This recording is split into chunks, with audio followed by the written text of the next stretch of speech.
If you caught the last episode, you saw the final bits I knocked over in the garage. Now it's time to call in some backup. The Mirage has officially landed at Revolution Automotive. Liam and Louis are taking the reins to get the last of the prep done before the engine goes in.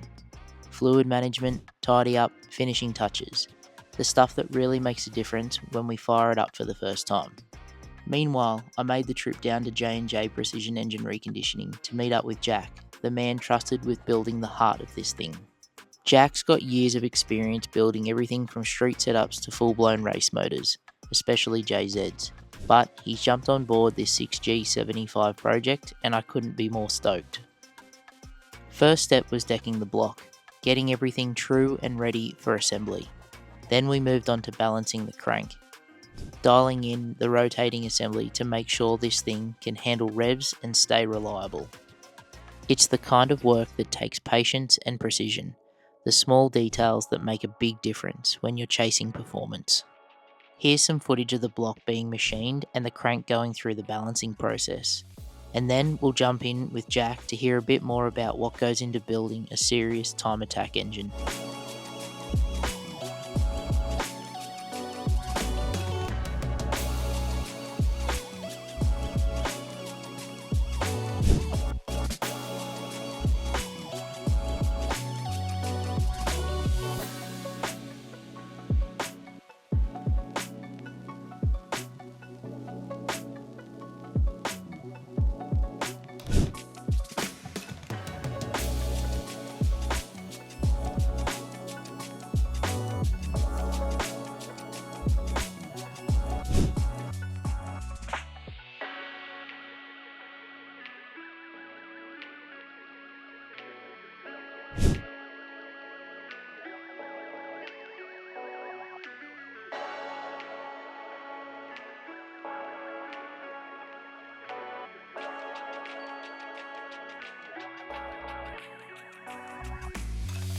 Down here today with Jack from J&J Engine Reconditioning.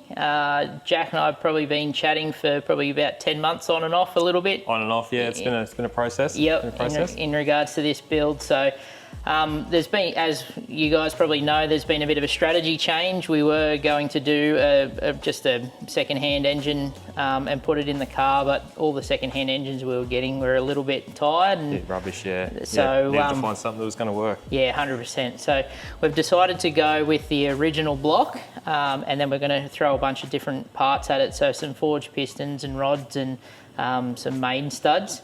Probably tell us a little bit about you first. So I guess J&J Precision. Yeah, we've been going for about 2 years. We bought out another shop. We were lucky enough to come across the equipment and start on our own. Yeah, we're doing lots of machine work all around, I suppose. Boring, honing, decking, bit of assembly here and there. We do our balancing in-house, sleeving, line boring, you name it. Yep. So I appreciate you taking the time this morning as well. You know, I'm a mechanic by trade, and this machining world is a little bit out of my realm. But and it's been really good to understand, I guess, the work that goes into just prepping a block and making sure that it's usable for starters as well. Yeah, there is a lot that goes into it. Yeah. So I guess probably to my next question, I put a whole heap of parts on a pallet and drop them to you? Where do you start? Well, first we start with sonic testing the block, checking it for cracks, cleaning it up obviously, making sure it's going to work, crack testing the crankshaft, just going over everything, making sure we're not going to find any issues when we do start the build, because then it's just a complete waste of time. For sure. We start measuring up bores, measuring up pistons. Usually we start by doing the main tunnel, then we'll get onto the boring and honing and decking. Today we've just obviously given you an idea of what we're doing. We're decking it. We haven't actually bought it yet, as you know. Yep. But we are going to be doing that after we're checking our piston heights, and then we'll final deck it afterwards. And then we'll final after that. We'll be doing the crankshaft, getting the balance correct, and getting it ready for assemble, really. Yeah, wonderful. No, that's awesome.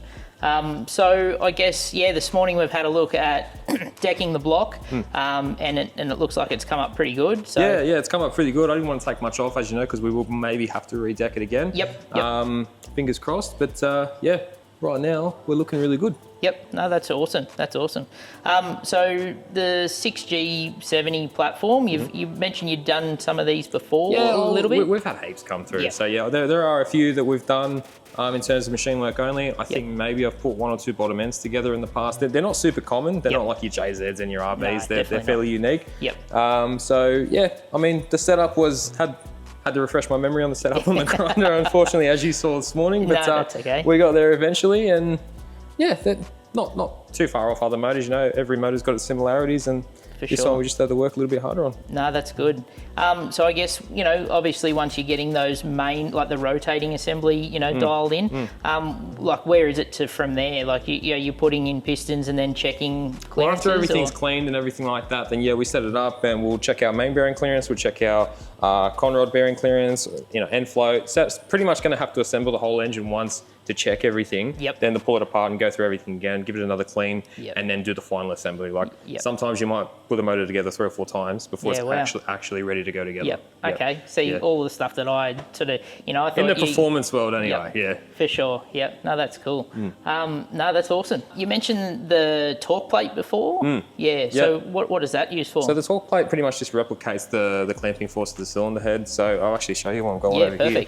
Basically, that'll just go on top of the engine block. We'll bolt the studs down, torque them up to what the head's going to be torqued to, obviously with a gasket underneath, just so we can pretty much replicate everything that's going to be happening when the engine's running. Because you'd be surprised, the clamping force of the studs can actually pull the bores out around, sometimes tooth out, which doesn't sound like a lot, but it's crazy, and it can cause leak down, your rings won't seal properly.